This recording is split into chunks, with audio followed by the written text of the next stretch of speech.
Well, guys, just like that, a quarter of the NFL season is over and October football is here. This Sunday, the Ravens will travel to Cincinnati to take on the Tiger Bees in the first AFC North matchup of the season. The Bengals got their first win last week, ironically, against the Andy Dalton-led Carolina Panthers, while the Ravens got themselves back to 500 after last week's trouncing of the Bills in Baltimore.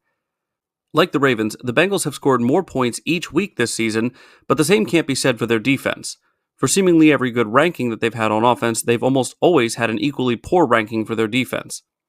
The Ravens, on the other hand, have, over the last two games at least, improved on both sides of the ball, as they are starting to look like the team most fans were expecting to see this year.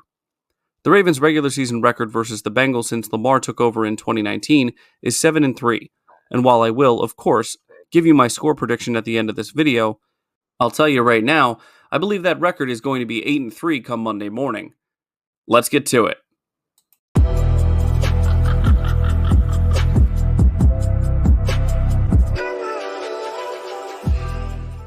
Welcome in, everyone. This is Jordan with Ravens Flash Report, and while the Cincinnati Bengals are indeed a talented team, this Baltimore Ravens team is probably one of the worst matchups they can have this week. Not only are the Baltimore Ravens coming off of two dominating offensive performances, their defense has also been improving each week and looked especially good on Sunday Night Football against the Bills. Let's start off by taking a look at the Bengals' offense to see what sort of year their top performers are having so far, starting, of course, with their quarterback, Joe Burrow. Despite what the team's record might have you think, Burrow is having an excellent season, at least statistically. He's completing over 70% of his passes, has thrown 7 touchdowns to 1 interception, and currently has a passer rating of 105.9.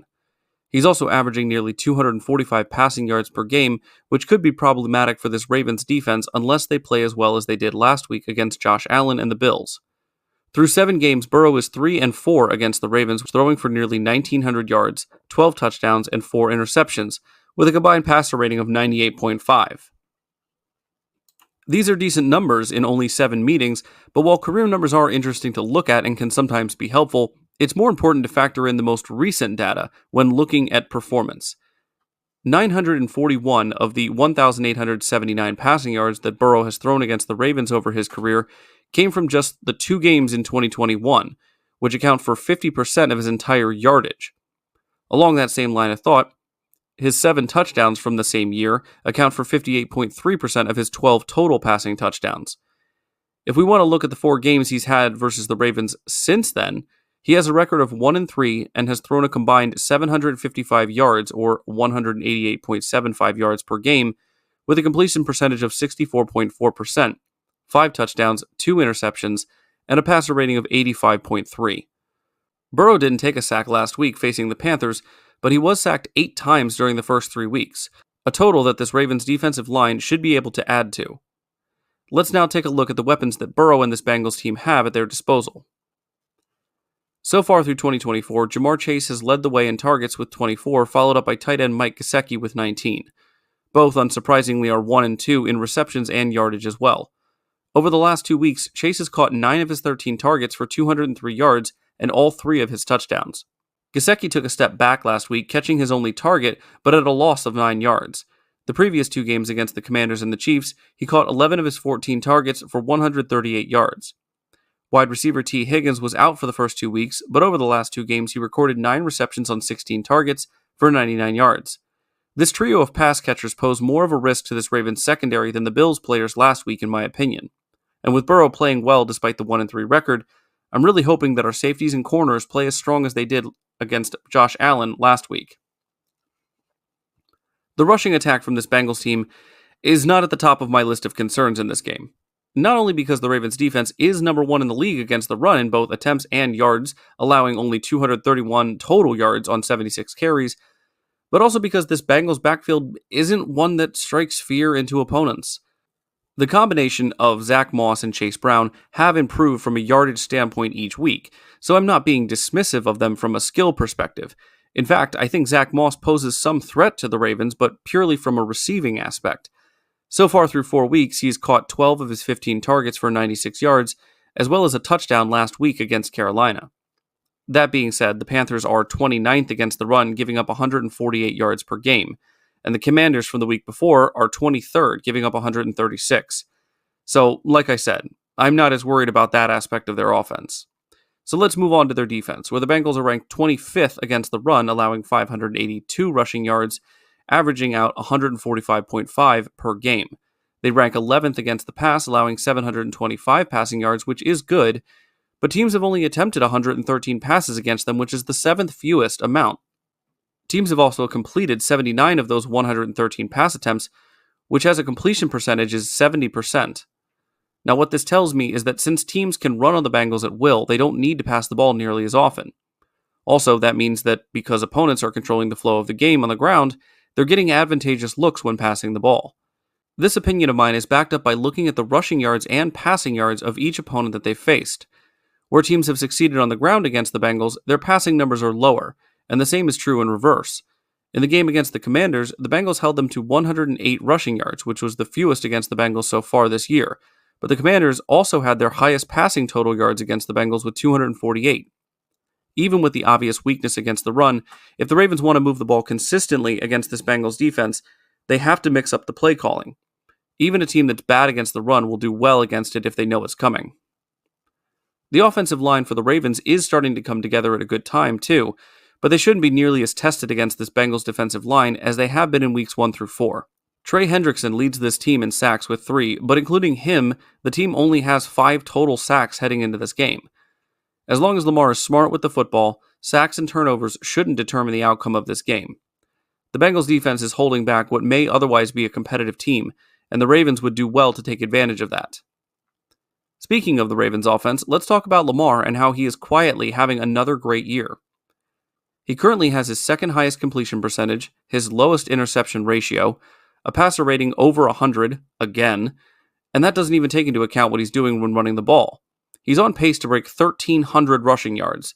He's averaging his highest yards per attempt ever at 7.5, which also leads the league, again, and his rushing yards per game is the second highest of his career at 77. Now, obviously, some of these numbers are slightly inflated, but between the threat of Derrick Henry and with how well Justice Hill is being worked in, Lamar can pretty much pick his spots with running the ball, as we saw against the Bills. Like I said before the season started in my Golden Ratio video, where I discussed the ideal range of carries per game for Lamar and Henry, this 7 to 11 range for Lamar is his sweet spot, and last week he had 6 carries for 54 yards and a touchdown. The combination of Derrick Henry and Lamar Jackson in the backfield is proving to be just as dangerous as most thought it would be. As I've said in another video where I break down how good Lamar has been against other teams, Lamar has historically dominated the Bengals. Through 10 career regular season games, he's 8-2, throwing 14 touchdowns and only 4 interceptions. His passer rating over those games is a 96.8, but in last year's 2 games combined, he has a rating of 116.6. He also continues that dominance, unsurprisingly, on the ground, recording 696 yards on 112 carries, which comes out to 6.2 yards per attempt. While Derrick Henry might cut into that production a bit, I'm not the least bit worried about how Lamar Jackson will handle this floundering Bengals defense. The run game is also clearly not something I'm worried about either. Henry and Hill over the last 2 games have combined for 533 yards from scrimmage and 5 touchdowns.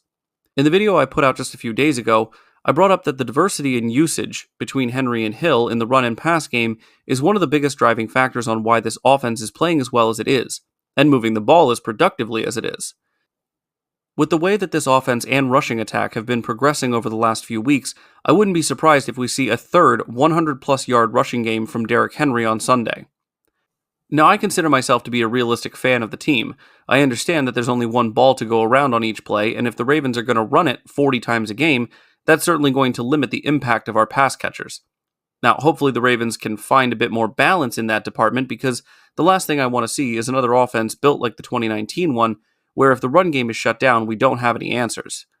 The receivers and tight ends on this team are extremely talented, and I worry a bit that they're being underutilized.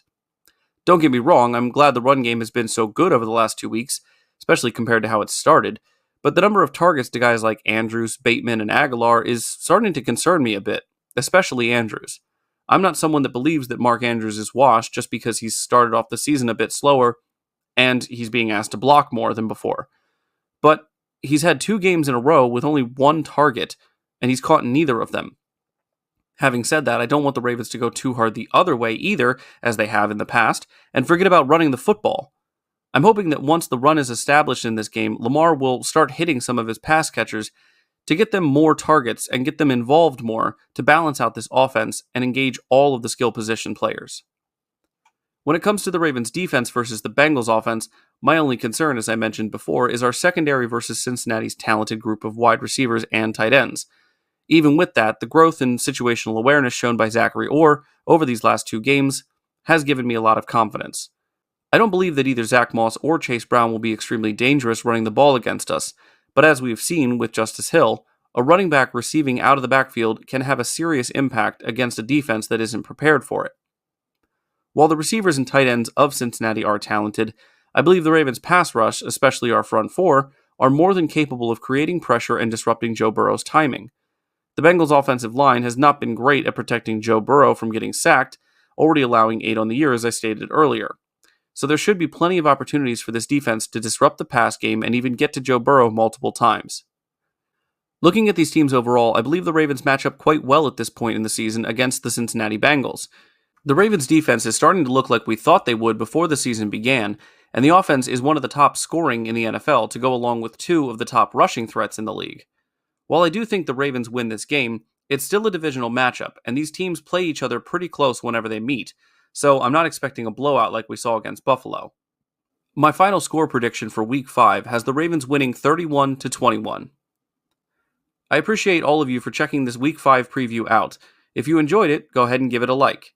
If you're new around here, go ahead and subscribe for more Ravens content.